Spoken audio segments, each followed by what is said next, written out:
శివుడి చెమట బిందువు నుంచి ఉద్భవించిన మహాశక్తి ఎవరో మీకు తెలుసా?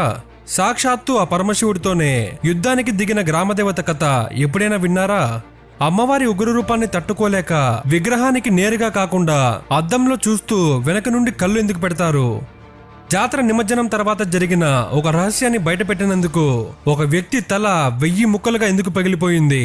వెంకటగిరి పోలేరమ్మ జాతర పేరు వింటేనే భక్తితో చేతులు వాటంతటవే ముక్కుతాయి. కానీ 100 ఏళ్లకు పైగా చరిత్ర ఉన్న ఈ జాతర వెనుక మనం కళ్ళలో కూడా ఊహించని ఎన్నో రహస్యాలు దాగున్నాయి.